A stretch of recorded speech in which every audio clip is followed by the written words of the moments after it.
오늘 우리가 함께 읽는 말씀은 창세기 27장의 전반부에 해당되는 내용입니다. 34번째 창세기를 쭉 읽어가고 있는데요. 창세기 27장의 내용은 어떤 내용이 소개가 되냐면 이삭의 이야기로부터 이제 야곱의 이야기로 넘어가게 되는 배경을 우리에게 소개를 해줍니다.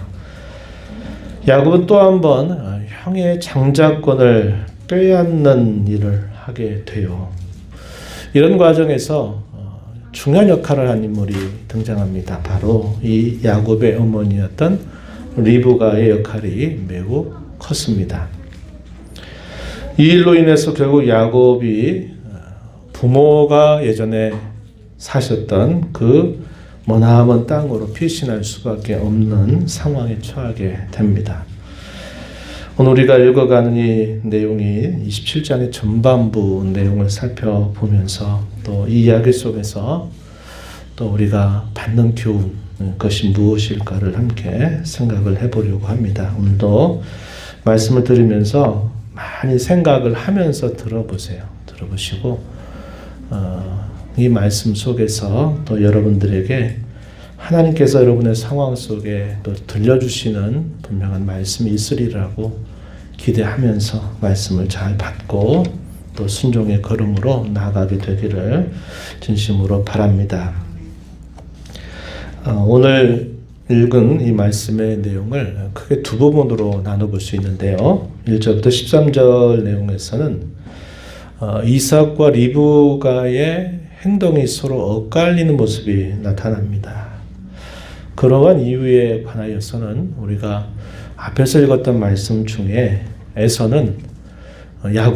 이삭은 에서를 사랑하고 리브가는 야곱을 사랑했다. 그래서 이 부모 간에 자식들에 대한 편애감이 있었다 하는 것을 우리가 생각해 보면 이 두 부부 사이에 엇갈린 행동들이 어떻게 나타나게 되는가 하는 것을 우리가 살펴볼 수 있게 되고요. 또 14절부터 마지막 절까지의 내용에서는 우리가 어떤 내용을 확인하게 되냐면 야곱이 이삭의 축복을 받게 되는 내용들이 소개가 됩니다. 이제 그런 내용들이 쭉 소개가 되는데요. 먼저 앞부분의 내용을 좀 살펴보도록 합니다. 이삭이 나이가 좀 많아졌다 그랬어요. 그래서 아마 시력이 많이 떨어진 것 같습니다. 눈이 어두워 잘 보지 못했다 이런 표현이 나타나죠.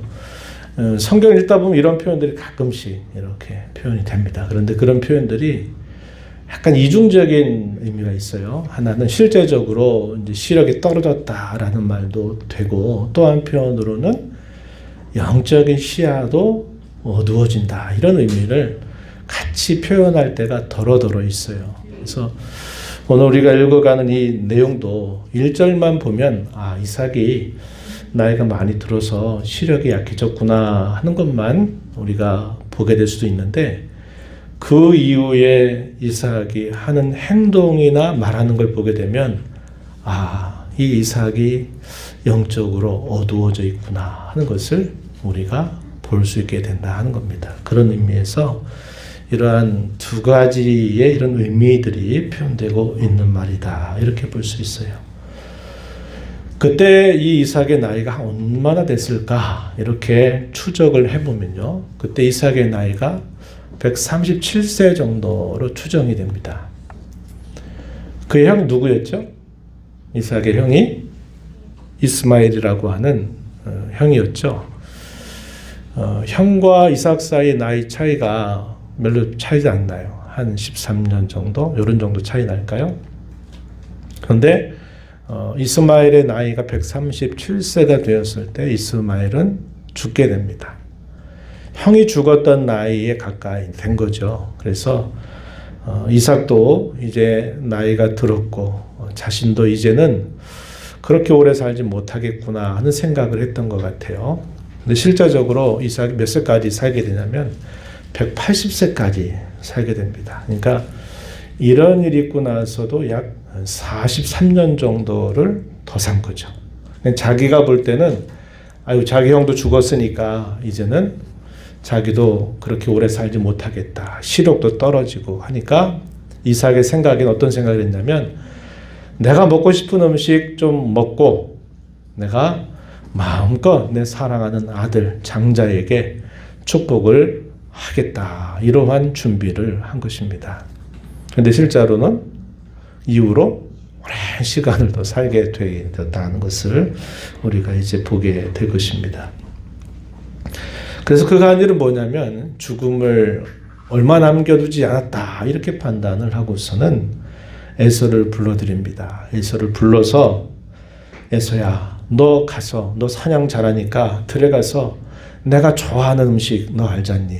그 음식 내게 좀 잘 사냥해서 맛있는 것을 가지고 내게 별미를 만들어 와라. 그러면 내가 그거 맛있게 먹고 너를 마음껏 내가 축복하겠다. 이렇게 에서에게 말을 합니다. 근데 이런 말을 하고 있는 상황이 어떤 상황이냐? 대단히 개인적이다 하는 거예요. 창세기 25장 28절 조금 전에 소개했던 말씀인데 이삭은 에서를 편애하고 리브가는 야곱을 편애했단 말이에요. 그런 모습들이 그 가정에 계속 나타나는 겁니다. 그래서 이삭은 이제 형님이 죽었으니까 자기도 이제 마지막 준비를 좀 해야 되겠다 생각을 하고서는 이 일을 가족 전체의 중요한 공적인 일로 처리하기보다는 개인적으로 에서를 불러가지고 에서에게 너 사냥해서 음식 잘 만들어 오면은 내가 마음껏 너를 축복하겠다고 이야기를 한 겁니다. 근데 그 이야기를 누가 들어요? 리브가가 그 이야기를 들은 겁니다. 이걸 봤을 때 이삭이 제대로 이러한 일들을 공적으로 처리한 게 아니라 가정의 중요한 하나의 큰 일로 처리한 게 아니라 지극히 개인적으로 사적으로 이런 일을 처리하고 있구나 하는 것을 보여주고 있는 겁니다. 이런 데서부터 벌써 제대로 단추가 끼워지는 게 아니라 계속 이제 어긋나는 이런 모습들이 오늘 우리가 읽어간 이야기 속에서 확인을 하게 되는 부분이에요. 그뿐만 아니라 이제 몇 가지 우리가 조금 더듬어 가면은 이삭이 꼭 기억을 해야 될 부분들이 있었어요. 뭐냐면 처음이 아들들을 낳을 때 하나님께서 주셨던 그 말씀이 있었단 말이에요. 그 말씀이 창세기 25장 23절 말씀에 소개가 됩니다. 거기 보면 쌍둥이가 뱃속에 있었어요. 그런데 어떤 말씀이 주어지냐면 큰 자가 어린 자를 섬기게 될 것이다. 그리고서는 누가 먼저 나왔습니까? 에서가 먼저 나왔어요. 첫째입니다. 근데 그의 발꿈치를 잡고 따라 나온 동생이 바로 야곱이었어요. 발꿈치를 잡았다. 또 그냥 쉽게 말하면 사기꾼, 도둑놈이라고 하는 뜻을 가지고 있는 게 야곱이라고 하는 이름의 뜻입니다. 그래서 야곱의 이름도 그렇게 지어진 거예요.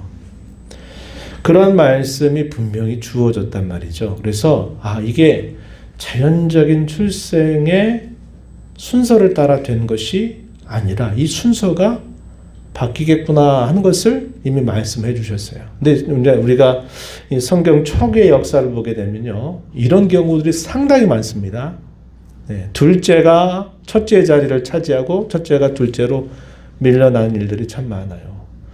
이 야곱과 에서의 경우도 그러한 경우가 된다는 겁니다. 한때 또 어떤 일이 있었어요? 에서가 너무나 배가 고파가지고 너무나 배가 고프니까 야곱이 맛있게 썼던 그 팥죽을 보고서는 그 팥죽 좀 나한테 좀 줘라. 그랬더니 야곱이 거기에서 형하고 거래하잖아요. 어떤 거래합니까? 형의 장자권을 팔아라. 그렇게 말을 해요. 그랬더니 에서가 덩달아서 그 장자권 뭐 있으나 마나 그래 내가 맹사해서 이 장자권 너한테 팔 테니까 팥죽이나 내놔. 그래가지고 그 팥죽을 먹었어요. 고대 시대에 그런 일이 있었다 그랬어요. 자연적으로는 장자의 권리라고 하는 것은 말 그대로 첫째 아들에게 주어지는 권리예요. 그런데 가끔 이것을 공적으로 팔게 되는 경우가 있어요. 그래서 야곱은 맹세해라 그랬어요. 맹세해라. 그냥 하지 말고 맹세하라고 그래가지고 에서가 맹세를 하고서 어쨌든 두 사람 사이에 맹세로 그 거래를 한 거거든요. 장자권을 넘겼어요. 그걸 두고 성경은 뭐라고 말했어요? 망령된 행실이다. 이렇게 표현한다고 그랬죠. 그런 일이 있었던 데다가 또 이 에서가 했던 행동이 뭐냐면 하나님께서 분명히 주셨던 그 언약에 따르면 항상 그 모든 가족들이 그 고향 사람, 하나님 앞에 그 고향 사람들이 자기의 가족이 되어야 되는데 이 에서는 이방의 여인을 아내로 맞이하게 된 일로 인해서 리브가가 볼 때도 탐탁치 않았고 또 이삭이 볼 때도 탐탁치 않은 행동을 했어요. 그러한 일이 어디에 기록이 되냐면 우리가 전에 읽었던 말씀에 기록이 되죠. 26장 마지막 절을 한번 보실까요? 34절 35절 보면은 26장 에서가 40세 해쪽 속 부에리의 딸 유딕과 해쪽 속 엘론의 딸 바스맛을 아내로 맞이하였다. 그들이 이삭과 리브가의 마음에 근심이 되었다. 여기서도 에서가 올바른 행동을 한 것이겠고 아니었던 것입니다. 그래서 이런저런 이야기들을 봤을 때는 이 이삭이 어떻게 해야 될까요? 무작정 나이가 들었다고 해가지고 무작정 자기가 좋아하는 에서를 불러들여가지고 그렇게 하는 것은 대단히 조심해야만 되는 일이었다 하는 겁니다. 그런데 그런 일들을 매우 개인적으로 그것도 에서만 불러가지고 그런 일을 했다 하는 것이 이삭이 실제적으로 육체적인 실력만 나빠진 게 아니라 그가 신앙에 있어서도 영적으로 그의 신앙의 눈이 어두워졌구나 하는 것을 우리가 확인할 수 있다고 하는 것입니다. 이러한 이야기를 몰래 그의 아내였던 리브가가 듣습니다. 리브가는 어떤 생각을 했어요? 자기가 야곱을 더 사랑하는 마음도 있지만 리브가는 이걸 바로 잡아야 되겠다. 아마 그런 생각을 했는지 모르겠어요. 그래서 리브가는 그 말을 듣자마자 빨리빨리 행동을 하는데 먼저 어떻게 하냐면 야곱을 불러드립니다. 그리고 그 야곱에게 말을 하게 돼요. 에서는 아버지의 말을 듣고서 사냥하러 이제 들러 나갔습니다. 사냥하러 나가고 있는 사이에 리브가는 야곱을 불러서 야곱에게 이렇게 말합니다. 내 말을 따라서 내가 너에게 하라고 하는 대로 너는 해라. 이렇게 당부를 해요. 그런 다음에 뭐라고 얘기냐면 너 가서 염소 새끼 2마리, 좋은 염소 새끼 2마리를 가져오면은 내가 그것으로 내 아버지가 좋아하는 별미를 내가 만들어 줄 거다. 이렇게 말합니다. 그렇게 하는 그 목적에 대해서 뭐라고 성경이 말하냐면 야곱이 아버지의 축복을 받게 하기 위한 목적이었다는 것을 가르쳐줘요. 10절로 한번 가서 보시죠. 27장 10절 가서 보시면은 이렇게 말합니다. 내가 그것을 내 아버지께 가져다 드려서 그가 죽기 전에 내게 축복하기 위하여 잡수시게 하라. 내가 누굽니까? 야곱이에요. 리브가는 이 축복은 야곱이 받아야 된다 이런 생각을 했어요. 그러니까 그 근거가 처음에 출생할 때 받았던 그 말씀을 기억했을 수도 있고 또 한편으로는 리브가는 항상 야곱을 사랑했거든요. 그러니까 이건 안 된다 생각을 해가지고 어떤 방법을 사용하냐면 이 야곱을 에서처럼 속여서 에서가 받게 될 그 축복을 야곱이 받게 하고자 하는 계획을 꾸민 겁니다. 이상하잖아요. 그죠? 이상하죠. 정상적이라면 어떻게 말해야 될까요? 남편에게 찾아가야죠. 하나님이 옛적에 이렇게 이 두 아들에 대해 말씀하지 않았느냐. 그리고 분명히 에서가 장자임에도 불구하고 맹세해가지고 동생의 장자권 넘긴다고 했으니까 이 일에 대해서 신중하고 하나님의 뜻이 뭔가를 또 잘 살펴서 해야 되지 않겠냐고 이렇게 말하면 되는데 리브가도 그렇게 말하지 않고 리브가도 거기에 속임을 행해야 되겠다 이런 결정을 한 것입니다. 그래서 야곱에게 그렇게 명령한 대로 하라 그리고 말하고 이러한 말을 들었던 이 야곱은 마음에 두려움이 있어요. 평생토록 이 자식들을 키워온 아버지가 아무리 눈이 어둡다 그래도 자식을 못 알아볼까 이거는 어려운 일이다 이런 생각을 했을 거예요. 에서에게서 나는 향취가 다르고 또 에서는 이 야곱과 많이 달랐어요. 털이 많았다 그랬어요. 털도 많고 그러니까 딱 손만 잡아봐도 벌써 이게 에서인지 야곱인지를 바로 알 수 있기 때문에 야곱은 어머니가 그렇게 말해도 두려워했습니다. 그러니까 이 야곱이 어머니에게 뭐라고 말하냐면 어머니 제가 아버지에게 복을 받기는커녕 제가 들켜서 저주받을까 너무 두려워요. 이렇게 어머니에게 아뢰게 됩니다. 12절 말씀에 보면은 그렇게 야곱이 어머니 리브가에게 그렇게 말을 해요. 그랬더니 리브가가 또 뭐라고 대답합니까? 13절에 보니까 네가 받게 될 저주가 있다면 다 그건 나한테 돌려라. 그리고 넌 내 말만 따르면 된다. 그리고 너는 가서 염소새끼 2마리 가져와라. 이렇게 이 리브가는 야곱에게 말을 하게 됩니다. 야곱도 두려운 마음이 있고 그 일을 행하는 리브가도 작심은 했지만 사실은 굉장한 위험을 무릅쓰고 하는 속임의 일이었어요.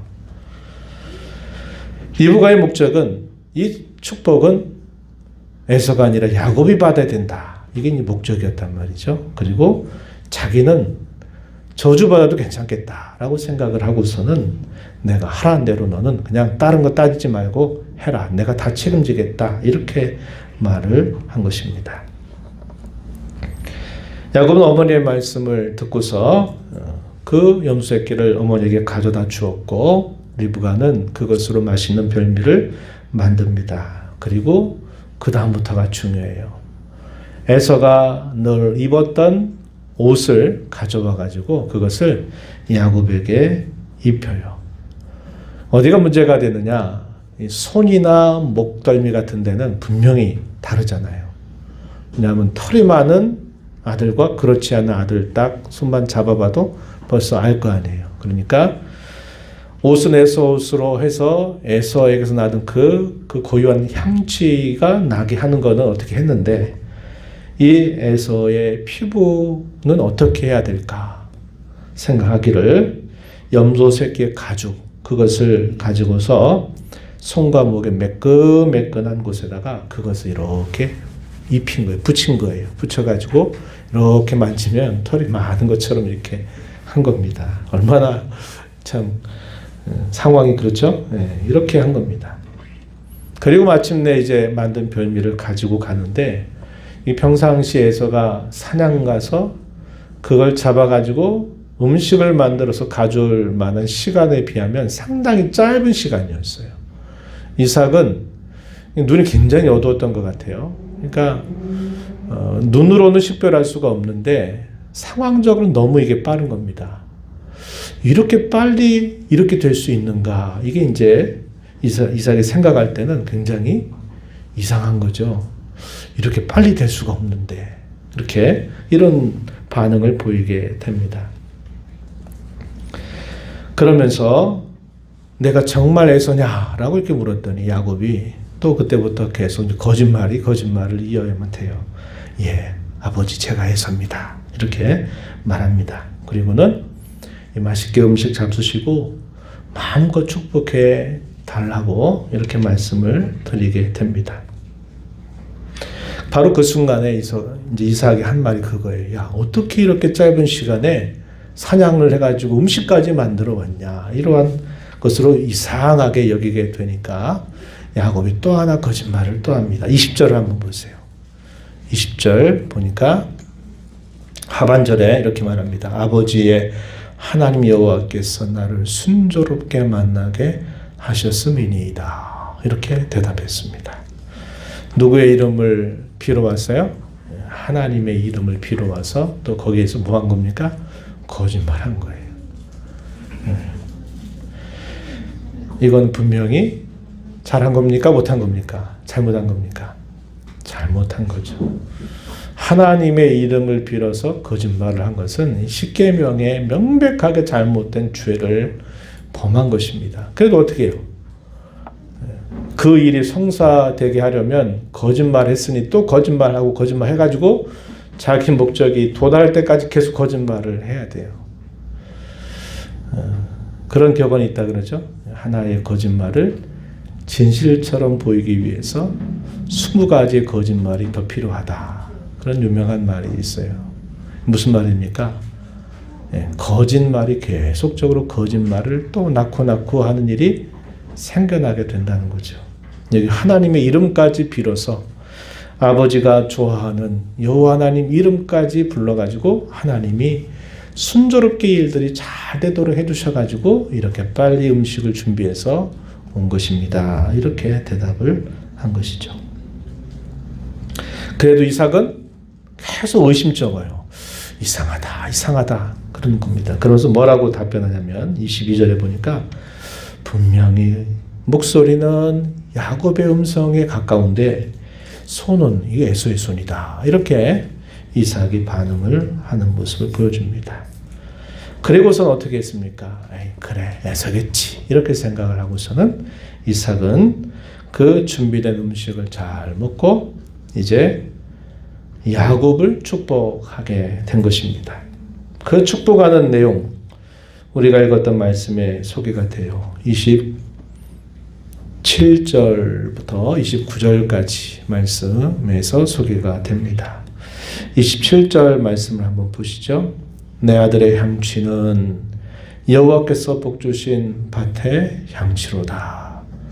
하나님은 하늘에 있을 땅의 기름짐이며 풍성한 곡식과 포도주를 너에게 주시기를 원한다. 장자에게 주는 그런 축복의 메시지를 이야기하죠. 물질적으로 복받기를 원한다. 이렇게 기도를 하고요. 또 29절 말씀해 보니까 이렇게 말합니다. 만민이 너를 섬기고 열국이 내게 굴복하리니 내가 형제들의 주가 되고 내 어머니 아들들이 너에게 굴복하고 너를 저주하는 자 저주를 받고 축복하는 자 복받기를 원한다. 이렇게 말합니다. 29절의 앞부분의 내용에서는 역시 장자들에게 아버지가 할 수 있는 축복의 내용, 좋은 것들을 그렇게 표현을 했고 29절 후반절 내용을 보게 되면은 이 복, 누구에게 약속됐던 복이었습니까? 처음 족장이었던 아브라함에게 하나님이 창세기 12장 1절로 3절에 볼 때 하나님이 아브라함에게 약속을 하실 때 그렇게 말씀을 하셨어요. 너를 축복하는 자 축복하고 너를 저주는 자 저주를 받게 될 거다. 이런 표현을 하나님 말씀하셔서 내가 보게 될 것이다. 이렇게 말씀하셨던 내용과 연결이 됩니다. 그래서 이것은 언약의 축복에 해당되는 내용을 지금 이삭이 야곱에게 하게 된 겁니다. 당시 이 족장의 자리는 오늘날 우리가 이제 생각하는 부모의 자리와 비슷한 면도 있지만 당시 족장의 자리는 훨씬 더 그 자리가 대단히 중요한 자리였어요. 당시에는 뭐 왕이나 제사장이나 선지자라고 하는 이런 구별이 없었던 시대이기 때문에 족장의 역할은 곧 그 모든 역할들을 다 하는 그런 자리입니다. 그렇기 때문에 오늘 우리가 부모가 자식을 향하여 축복하는 것도 사실 굉장히 귀하고 중요한 것이긴 하지만 당시에 이 족장이 자식을 향하여 축복하는 이것은 거의 예언적인 축복이라고 보면 돼요. 예언적이다. 이 말은 실제로 그렇게 이루어지게 하는 그런 복의 내용처럼 대단히 권위가 있는 그러한 복이다 하는 것입니다. 그러한 내용들을 결국 이삭은 야곱에게 하게 된 것을 우리가 보게 됩니다. 오늘 이야기는 바로 이 이야기예요. 그래서 우리가 살펴봤던 것처럼 이삭은 어떻게 했느냐, 리브가는 또 어떻게 했느냐, 또 야곱은 어떻게 했느냐 하는 것들을 우리가 살펴봤습니다. 자, 그러면 이제 우리가 생각해 봐야 될 게 있어요. 어떤 분들은 이제 성경을 볼 때 그런 식으로 가르치는 분들이 더러 있어요. 어떻게 가르치냐면, 이렇게 한 것들은 정말 잘한 것이다, 이렇게 말하는 분들이 있어요. 왜냐? 메시아의 계보에 참여하기 위해서 결단을 내려가지고 잘한 거다, 이렇게 말하는 분들이 더러 계세요. 근데 과연 우리가 그렇게 봐야 될까? 그렇게 보기가 어렵다, 이 말입니다. 결과가 좋으면은 모든 것들이 다 미화가 되고 다 좋다, 이렇게 보는 것은 대단히 조심해야 될 태도예요. 결과적으로 어떻게 됐느냐? 결국 하나님께서 출생할 때 말씀하셨던 대로 야곱에게 이 장자의 축복이 넘어가게 되는 일은 맞게 이루어졌지만, 그런 과정들 속에서 일어난 여러 가지 일들은 이게 아주 잘되게 순조롭게 그리고 순적하게 일들이 진행된 것은 결코 아니었다는 것을 보게 돼요. 그래서 결과는 잘 됐으니까 과정조차도 이거는 잘한 거다라고 말하는 것은 성경이 가르치는 이런 원리하고는 맞지 않다, 이 말입니다. 하나님의 속성과도 역시 맞지 않는 일이다 하는 거예요. 그래서 우리가 이 말씀을 보면서 우리가 분명히 기억해야 될 한 가지 중요한 교훈은 뭐냐면, 과정이 결과만큼 중요하다는 거예요. 결과만 잘 되면 됐다, 이렇게 말할 수 없는 겁니다. 하나님이 저와 여러분의 인생에 대한 결과에 대해서는 하나님이 확고하게 약속하셨죠. 뭐라고 약속하십니까? 하나님을 사랑하는 자, 곧 그의 뜻대로 부르심을 받은 자들에게는 모든 것이 합력하여 선을 이룬다. 로마서 8장 18절에 그렇게 말씀을 하셔요. 그 말씀은 우리가 인생 가운데 수많은 일들을 다 경험하고 거기에는 우리의 실수와 죄와 부족함들이 다 얽히고 설키고 있어도 하나님 그 모든 것들이 우리에게 결국은 나쁜 것으로, 악으로 그것이 미치게 하는 게 아니라 그것조차도 하나님 유익되게 바꿔주신다고 하시는 하나님의 분명한 약속입니다. 그래서 그가 정말 하나님께로부터 사랑하심을 입은 자, 참신자라면 그 인생의 결과는 하나님이 약속하신 대로 분명히 될 것이에요. 이건 확실한 사실입니다. 그런데 우리가 이 땅에서 한 번 한 번 우리가 받는 모든 삶의 기회들을 그렇게 될 거니까 그러면 내가 하고 싶은 대로 다 살아도 되느냐? 성경은 no, 아니라고 이야기합니다. 그래서 우리에게 주어진 과정 하나하나를 하나님 앞에서 무엇이 하나님의 뜻인가를 묻고 그 뜻에 대한 순종의 삶을 살아가는 것은 구원받은 저와 여러분에게 마땅히 요구되는 우리의 삶의 자세임을 성경은 누누이 가르쳐 주고 있어요. 다시 한번 우리 한번 잠깐 돌아보죠. 우리가 살펴봤던 이야기를 다시 한번 생각해 보세요. 이삭은 어떠한 실수를 범했다 그랬습니까? 출생 시 주셨던 말씀을 잊었죠. 또 이미 두 아들 사이에 진행되었던 장자에 대한 거래는 알고 있었던 거죠. 하나님의 언약의 복이 분명히 그 언약의 자손들에게 이어져야 되는데 에서는 이방 여인을 아내로 맞이하게 됨으로써 또 위기를 가져왔는데 그런 것들에 대해서는 별다른 조치가 없이 싹 다 그냥 무시해버렸어요. 이게 이삭이 가졌던 안타까운 모습이었다는 것을 우리는 알게 되죠. 리브가의 경우는 이걸 바로잡아야 되겠다는 생각을 했을런지 몰라요. 그러나 그 방법 자체를 어떻게 했습니까?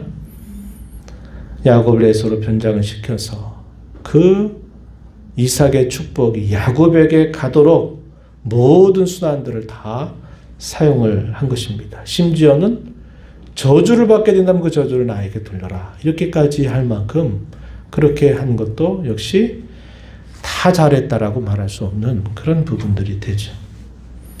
야곱의 경우는 어떻습니까? 거짓말을 하다 보니까 또 다른 거짓말을 해야 되고 그 거짓말 속에 여호와 하나님의 이름까지 팔고서 거짓말을 하게 됐던 것입니다. 그렇죠. 이런 부분들은 성경이 이것도 다 결과가 잘 됐으니까 좋다 이렇게 말하는 것이 결코 아니에요. 우리가 이제 야곱의 이야기를 이제 28장부터 이제 읽어 가게 돼요. 야곱의 생애에 대해서 우리가 잘 알고 있지만 또 살펴보게 되면 이 야곱에게 어떤 일이 생겨났는가를 보면 이 야곱이 거짓말했던 이런 것들에 대하여 하나님이 혹독하게 그를 훈련시키시는 내용들이 그의 인생 속에 주어져요. 예를 한번 들어볼까요? 어머니의 사랑을 많이 받았어요. 야곱은. 그런데 이 일로 인해서 생겨난 그 거센 풍파로 인해 가지고 야곱은 어머니의 얼굴을 볼 수 없게 돼요. 볼 수 없게 됩니다. 왜? 도망자의 생활을 해야만 됐다 이 말이죠. 그리고 형 에삭에는 어떻게 됐어요? 죽음의 위협을 당했어요. 그렇죠? 내가 이번엔 가만히 안 두겠다. 이제 우리가 다음 읽어간 이야기 보면 에서가 너무나 화가 났어요.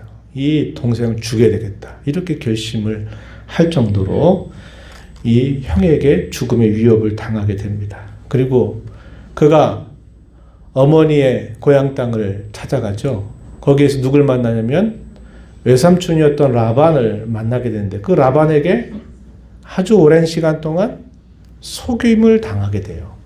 20년 세월 동안 속임을 당하게 됩니다. 속고하는 일들을 많이 했는데 이젠 자기가 속임을 당하는 삶을 살게 되죠. 물론 그 시간 동안 그는 사랑하는 가족들과 더불어 함께 살 수가 없었어요. 외롭게 삶을 살아야만 됐다고 하는 것입니다. 그리고 이 야곱이 낳은 이 12아들, 아들의 삶, 12지파를 이루지만 사실은 그 야곱의 아들들에 대한 하나님의 긍휼과 자비가 넘쳐서 이스라엘 민족을 이루게 되지 이 야곱의 생애 가운데 이 자식들이 한 행동들을 이제 우리가 앞으로 살펴보게 될 텐데 얼마나 많은 일들이 생겨나는지 보게 돼요. 그래서 야곱과 에서 그리고 이삭과 리브가의 가정에 드리워졌던 그 가정적인 여러 문제들이 대물림이 돼가지고 야곱의 12아들 가운데서도 계속적으로 갈등이 벌어지게 되는 일들이 따라오게 된다는 겁니다. 물론 그런 과정에서도 하나님은 그런 모든 일들을 악을 선으로 바꾸시는 일을 하나님은 행하시죠. 무질서와 혼란과 혼돈을 질서를 잡아가셔서 그것을 바르게 세우신 일들을 하나님이 시간 속에서 이루어 주세요. 그리고 야곱의 12아들도 마찬가지입니다. 그들의 행실들은 정말 저주받아 마땅한 행실들이 많음에도 불구하고 하나님이 그들을 은혜로 긍휼로 그들을 붙들어서 이스라엘 민족을 이루게 하시는 일을 행하시게 된다 하는 겁니다. 그래서 우리가 이걸 통해서 분명하게 생각해야 될 교훈, 중요한 교훈은 결과를 보고 무조건 우리의 삶을 잘한 것이라고 미화시킬 수 없다. 결과는 사실상 이미 시간이 흘러서 주어진 것이지 우리에게 주어진 것은 뭐냐면 지금이라고 하는 시간이잖아요. 어떤 과정에 서 있는 우리 자신이라는 것을 우리는 생각해야 된다는 겁니다. 그래서 내가 오늘이라고 하는 시간 아니면 내가 지금 여러 선택의 갈림길 앞에 서 있을 때 나는 무엇을 선택해야 될까 하는 문제에 있어서 우리는 그 과정들이 하나님의 뜻에 맞는 것을 선택해야 될 책임이 있고 우리의 본분이 있다는 것을 잊지 말아야 된다는 겁니다. 그래서 결과는 하나님의 손에 의해 결국 달려있는 것이지만 우리의 삶의 순간순간에 주어져 있는 현재라고 하는 이 과정, 기회는 우리가 가장 성실하고 신중하게 하나님의 뜻을 찾고 구하는 자로 살아야만 된다 하는 것을 꼭 기억하는 저와 여러분이 되어야겠다 하는 것입니다. 이러한 혼돈과 무질서 위험 속에서도 하나님은 얼마나 인자가 풍부하시고 얼마나 자비로우신지 그런 모든 것들이 가져오는 그 최악의 결과로 가지 않도록 하나님은 언제나 그의 자녀들을 돌봐 주신다는 것을 보게 돼요. 하나님은 누구를 택하셨습니까? 야곱을 택하셨어요. 네, 택하시고 자연적인 질서 순서를 바꿔버렸어요. 우리가 지난번 로마서 9장에서도 확인했던 것처럼 원한 자로 말미암도 아니고 다른 박지한 자로 말미암도 아니라 오직 긍휼히 여기시는 하나님 앞에 서게 하시려고 하나님이 먼저 택하셨다는 거예요. 먼저 사랑하셨다 하는 것을 성경은 눈이 강조합니다. 여러분의 가정 가운데서 아니면 여러분이 다른 사람들과 한번 비교해 보세요. 내가 어떻게 하나님의 자녀가 됐을까? 내가 어떻게 우리 주 예수 그리스도를 나의 구주로 믿게 되었을까를 한번 생각해 보세요. 가정에서 내가 가장 잘나고 내가 가장 잘해서 그러한 사람이 된 겁니까? 내가 다른 사람들과 비교했을 때 나 정도면 빠지지 않는다라고 우리가 확신할 수 있기 때문에 우리가 하나님의 자녀가 된 것입니까? 그렇지 않아요. 돌아보면 결국 다 하나님께서 우리를 먼저 사랑하셨고 우리를 많은 죄와 허물 중에도 우리를 한량없는 긍휼과 자비로 우리를 애워싸서 우리를 붙들어 인도하셨기 때문에 오늘 저와 여러분이 이 자리에 서 있음을 우리는 알게 돼요.